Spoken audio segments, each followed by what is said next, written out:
Chemistry का जो 2 topic है उसका नाम है परमाणु संख्या। क्या नाम है? परमाणु संख्या। और इस परमाणु संख्या को हम लोग इंग्लिश में जो बोलते हैं वो बोलते हैं एटॉमिक नंबर। क्या बोलते हैं? Atomic number. एटॉमिक नंबर के नाम से जानते हैं। और दूसरा जो आज हम लोग को टॉपिक होगा उसका नाम होगा द्रव्यमान संख्या। क्या है? द्रव्यमान संख्या। और उस द्रव्यमान संख्या को हम लोग इंग्लिश में मास नंबर बोलते हैं। कौन नंबर? Mass number. ये 2 टॉपिक आज हम लोग इस वीडियो में पढ़ेंगे। तो देखो, सबसे पहले अगर बात किया जाता है बाबू परमाणु संख्या की।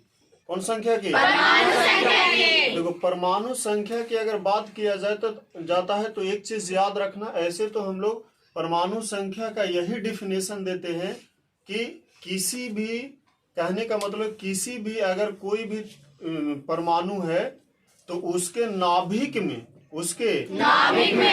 जितना प्रोटॉन की संख्या होता है, किसकी संख्या होता है? हाँ, प्रोटॉन की संख्या होता है, उसी को हम लोग क्या बोलते हैं? परमाणु संख्या। क्या बोलते हैं? परमाणु संख्या। जैसे देखो, हम बताए हैं कि किसी भी एटम के बीच में एक गोलाकार संरचना होता है और इसी गोलाकार संरचना को हम लोग नाभिक बोलते हैं। क्या बोलते हैं? नाभिक। इंग्लिश में क्या बोलेंगे इसको? न्यूक्लियस। क्या बोलेंगे? न्यूक्लियस। और इसी नाभिक में 2 चीज रहता है बाबू, एक प्रोटॉन रहता है और दूसरा न्यूट्रॉन रहता है। दूसरा क्या रहता है? न्यूट्रॉन रहता है। तो कहने का मतलब है कि वही चीज, परमाणु संख्या का डिफिनेशन वहीं से आता है कि किसी भी परमाणु के नाभिक में जितना प्रोटॉन की संख्या होता है उसी संख्या को हम लोग परमाणु संख्या, एटॉमिक नंबर के नाम से जानते हैं और कहते हैं। और एक चीज और याद रखना कि परमाणु संख्या को जो डिनोट किया जाता है, परमाणु संख्या को जो सूचित किया जाता है वो जेड से किया जाता है। किससे? जेड से किया जाता है। किससे किया जाता है?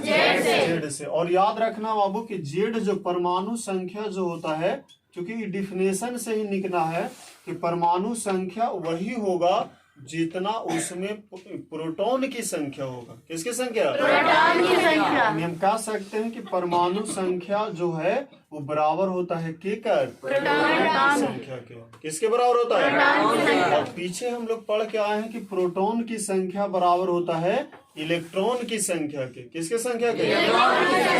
तो इससे साफ जाहिर हो गया कि ये तीनों आपस में बराबर होता है, परमाणु संख्या, प्रोटॉन की संख्या और इलेक्ट्रॉन की संख्या। प्रोटॉन की संख्या और इलेक्ट्रॉन की संख्या। इसी पर एक क्वेश्चन भी आता है बाबू कि कोई भी परमाणु, पीछे पढ़ा भी है, पढ़ाए भी हैं कि कोई भी परमाणु जो है उदासीन होता है। तो उदासीन होने का रीजन, उदासीन होने का कारण जो होता है यही होता है कि चूंकि कोई भी परमाणु में जो है प्रोटॉन की संख्या और इलेक्ट्रॉन की संख्या आपस में क्या होता है? बराबर होता है। क्या होता है? बराबर। और चूंकि हम लोग जानते हैं कि प्रोटॉन पर कौन चार्ज होता है? पॉजिटिव चार्ज होता है। कौन चार्ज होता है? और इलेक्ट्रॉन पर कौन चार्ज होता है? नेगेटिव चार्ज होता है। आप बताओ कि जितना पॉजिटिव होगा उतना नेगेटिव होगा, कैंसिल हो जाएगा कि नहीं? और यही वजह से कोई भी जो एटम होता है, कोई भी जो परमाणु होता है वो उदासीन होता है। कैसा होता है? उदासीन होता है। तो अगर क्वेश्चन आता है कि परमाणु विद्युतता उदासीन होता है किसके कारण, तो आंसर में लिखाएगा कि इलेक्ट्रॉन की संख्या और प्रोटॉन की संख्या आपस में बराबर होता है, इसी के कारण वो क्या होता है? उदासीन होता है। क्लियर है? अब हम लोग ये टॉपिक तो पढ़ लिए कि परमाणु संख्या का डिफिनेशन होता है कि किसी भी एटम के अंदर जितना भी प्रोटॉन की संख्या होता है उसी प्रोटॉन संख्या को परमाणु संख्या के नाम से जानते हैं। जिसे हम लोग किससे सूचित करते हैं? किससे जी? और परमाणु संख्या, प्रोटॉन की संख्या और इलेक्ट्रॉन की संख्या तीनों आपस में क्या होता है? एक चीज और यहाँ पे बेसिक चीज ध्यान देना है बाबू कि देखो, कभी कभी स्थिति ऐसा होता है कि इलेक्ट्रॉन की संख्या घट सकता है या बढ़ सकता है। जैसे हम लोग पढ़े हैं कि जब कोई भी परमाणु अपने अष्टक, कोई भी तत्व अष्टक नियम का फ्लो करता है तो उसमें 8 इलेक्ट्रॉन को पूरा करने के लिए कहीं कहीं पे इलेक्ट्रॉन को त्यागना पड़ता है, कहीं कहीं पे इलेक्ट्रॉन को ग्रहण करना पड़ता है। तो जब इलेक्ट्रॉन को त्यागेगा तो कंफर्म है कि उसके पास इलेक्ट्रॉन की संख्या कमेगा। समझ में आ रहा है? अगर इलेक्ट्रॉन को ग्रहण करेगा तो कंफर्म है कि इलेक्ट्रॉन की संख्या उसके पास बढ़ेगा, लेकिन ये जो है प्रोटॉन की संख्या हमेशा फिक्स रहता है और इसीलिए उसी के संख्या को हम लोग परमाणु संख्या के नाम से जानते हैं। यहाँ तक क्लियर हो गया? अब जैसे हम लोग पढ़ करके आते हैं बाबू कि मान लेते हैं कि इसका सोडियम हो गया, तो सोडियम का एटॉमिक नंबर जो है 11 होता है। कितना होता है? 11। तो इसका मतलब समझ जाओ कि सोडियम के अंदर जो है 11 प्रोटॉन होता है। अगर हम बात करें कैल्शियम की, तो कैल्शियम के परमाणु संख्या कितना होता है? 20। कितना होता है? 20। तो इसका मतलब समझ जाओ कि कैल्शियम के नाभिक में 20 प्रोटॉन है। कितना प्रोटॉन है? 20 प्रोटॉन है। उसी तरीका से हम लोग आते हैं बाबू सोना का। किसका? सोना का। कितना होता है परमाणु संख्या? 79। कितना होता है? 79 होता है। इसका मतलब समझ जाओ बाबू कि सोना के जो नाभिक है उसके अंदर 79 जो है प्रोटॉन होता है और उसी प्रोटॉन की संख्या को हम लोग परमाणु संख्या के नाम से जानते हैं। और इस चीज को जरूर याद रखना है कि परमाणु संख्या बराबर प्रोटॉन की संख्या बराबर इलेक्ट्रॉन की संख्या। तो ये परमाणु संख्या क्लियर हो गया। अब जैसे अगर पूछ दे बाबू कि ये बताओ कि ऑक्सीजन के नाभिक में कितने प्रोटॉन होता है, तो डायरेक्ट ये जाना है कि ऑक्सीजन का परमाणु संख्या होता कितना है। तो ऑक्सीजन का परमाणु संख्या कितना होता है? 8 होता है। इसका मतलब है कि ऑक्सीजन के जो नाभिक होगा उसके अंदर जो है 8 प्रोटॉन है। कितना प्रोटॉन? 8 प्रोटॉन है। तो ये समझ में आ गया सबको एटॉमिक नंबर, किसी को डॉट नहीं ना है।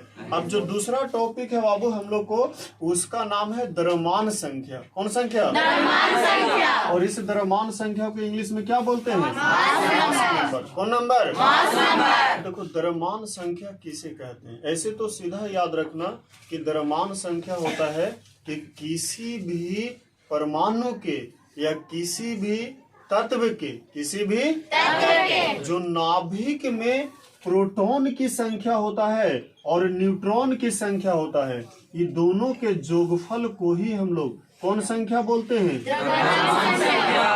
कौन संख्या? द्रव्यमान संख्या बोलते हैं। किसी भी तत्व के, चूंकि हम लोग जानते हैं कि कोई भी तत्व या कोई भी परमाणु के नाभिक में जो है 2 मौलिक कण होता है, जिसमें एक प्रोटॉन है और दूसरा क्या है? न्यूट्रॉन है। और इन्हीं दोनों के संख्या जो है उसके जोगफल को हम लोग क्या बोलते हैं? द्रव्यमान संख्या बोलते हैं। कौन संख्या? और इस द्रव्यमान संख्या को सूचित करते हैं बाबू हम लोग ए से। किससे? यानी हम कह सकते हैं कि ए बराबर फॉर्मूला होता है P+N। P+, जहाँ ए क्या है? द्रव्यमान संख्या। कौन संख्या? और उसके बाद P क्या है?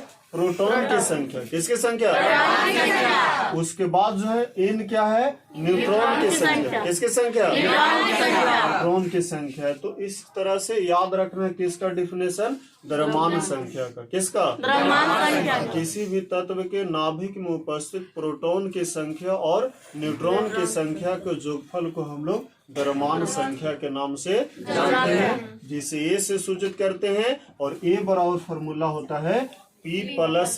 P+, देखो यहाँ पे दिया हुआ रहता है ऑब्जेक्टिव क्वेश्चन। इससे ये आएगा बाबू कि मान लेते हैं कि प्रोटॉन की संख्या दे दे और न्यूट्रॉन की संख्या दे दे, उसे द्रव्यमान संख्या पूछे तो यहाँ से निकाल लेंगे। या तो फिर मान लेते हैं कि द्रव्यमान संख्या दे, प्रोटॉन की संख्या दे, न्यूट्रॉन की संख्या पूछे तो यहाँ से हम लोग निकाल लेंगे। मतलब कि अगर 3 गो में से कोई 2 गो देता है, तीसरा पूछेगा तो यहाँ से हम लोग निकाल लेंगे। क्लियर है? इसका अगर बात किया जाए बाबू एग्जाम्पल का, तो देखो एग्जाम्पल में ध्यान देना है कि जैसे मान लेते हैं कि हम लोग सोडियम पढ़ते हैं, तो सोडियम के तो परमाणु संख्या 11 होता है, लेकिन इसका द्रव्यमान संख्या जो है 23 होता है। कितना होता है? 23। तो इससे साफ पता चल गया कि सोडियम के अंदर परमाणु संख्या जब 11 होता है, यानी सोडियम के अंदर प्रोटॉन की संख्या 11 होगा। प्रोटॉन की संख्या 11। और बाकी जो बच गया 23 में से अगर 11 को निकाल देते हैं तो कितना बचेगा? 12। यानी इसके अंदर जो है न्यूट्रॉन की संख्या कितना है? 12 है। और प्रोटॉन की संख्या कितना है? 11 है। और तब ये दोनों मिल करके 23 बना और यही 23 जो है इसका कौन संख्या कहलाया? परमाणु संख्या। कौन संख्या? आ गया समझ में? उसी तरीका से अगर हम बात करें बाबू ऑक्सीजन का, किसका? ऑक्सीजन का। ऑक्सीजन का परमाणु संख्या जो होता है 8 होता है। कितना होता है? और इसका द्रव्यमान संख्या होता है 16। कितना होता है? 16। तो इससे साफ जाहिर हो गया बाबू कि अगर पूछा कि ये बताओ कि ऑक्सीजन के नाभिक में कितना प्रोटॉन होता है और कितना न्यूट्रॉन होता है, तो देखो प्रोटॉन कितना होगा जितना उसका परमाणु संख्या होगा। तो परमाणु संख्या कितना है? 8 है। कितना है? यानी इसके नाभिक में प्रोटॉन की संख्या कै गो होगा? 8 गो। कै गो होगा? 8 गो होगा। अब बात रही न्यूट्रॉन की संख्या का, तो टोटल 16 है बाबू। तो 16 में से प्रोटॉन की संख्या को घटा देंगे तो कितना बचेगा? 8। यानी इसके ऑक्सीजन के नाभिक में 8 प्रोटॉन और 8 न्यूट्रॉन होता है, और यही दोनों 8 मिलकर के 16 बनता है, जो इसका द्रव्यमान संख्या कहलाता है। कौन संख्या? परमाणु संख्या। ये बताओ द्रव्यमान संख्या समझ में आ गया? तो ये आज के क्लास में, केमिस्ट्री के क्लास में जो है बाबू 2 टॉपिक हम लोग को जो था वो था परमाणु संख्या, जिसको हम लोग इंग्लिश में एटॉमिक नंबर बोलते हैं, और दूसरा था द्रव्यमान संख्या, जिसको हम लोग इंग्लिश में मास नंबर बोलते हैं, जो विभिन्न प्रकार के जनरल कॉम्पिटिटिव एग्जाम में भी यहाँ पे आता है। एक चीज और यहाँ से बेसिक याद रखना है। देखो इस पे क्वेश्चन कैसे आएगा, ऐसे लिख देगा बाबू, क्या समझा? और यहाँ पे लिखेगा 11 और यहाँ पे लिखेगा 23। कई तरह के इससे क्वेश्चन बनाएगा। सबसे पहला क्वेश्चन बनाएगा कि ये एक्स जो है उस तत्व का नाम क्या है, इसके अंदर प्रोटॉन की संख्या कितना है, इसके अंदर न्यूट्रॉन की संख्या कितना है। तो देखो सबसे पहले याद रखना कि जो नीचे रहता है बाबू वो उसका परमाणु संख्या रहता है। कौन संख्या? परमाणु संख्या। और ऊपर वाला जो रहता है वो उसका द्रव्यमान संख्या रहता है। कौन संख्या? परमाणु संख्या। अब सबसे पहले पूछ रहा है कि इस एक तत्व का नाम क्या है, तो ये बताओ कि परमाणु संख्या कितना है? 11। कितना है? 11। अब बताओ कि किसका परमाणु संख्या 11 होता है? सोडियम का। यानी इस तत्व का नाम हो गया सोडियम। क्या हो गया? सोडियम। दूसरा क्वेश्चन बाबू कि इसमें प्रोटॉन की संख्या बताओ। तो ये बताओ कि अभी जस्ट हम लोग पढ़े हैं कि जितना प्रोटॉन की संख्या होता है उतना ही उसका परमाणु संख्या होता है। तो परमाणु संख्या कितना है? 11। प्रोटॉन की संख्या भी कितना हो गया? 11 हो गया। कितना हो गया? तीसरा क्वेश्चन रहेगा कि इसमें न्यूट्रॉन की संख्या बताओ। किसकी संख्या? न्यूट्रॉन की संख्या। अभी हम क्या बताएं कि न्यूट्रॉन की संख्या को निकालने के लिए टोटल द्रव्यमान संख्या में हम परमाणु संख्या को क्या करेंगे? घटा देंगे, या प्रोटॉन की संख्या को घटा देंगे। तो ये बताओ कि इसका द्रव्यमान संख्या ऊपर वाला होता है ना? Yes, sir. कितना है? 23 है। कितना है? 23। और इसका प्रोटॉन या परमाणु संख्या कितना है? 11। और इसको जब घटाएंगे तो कितना आएगा? 12। कहने का मतलब है कि ये जो तत्व है इसके न्यूक्लियस में, इसके नाभिक में कितना न्यूट्रॉन होगा? 12 न्यूट्रॉन होगा। कितना न्यूट्रॉन? तो समझ में आया सभी को? Yes, sir. चलो बस।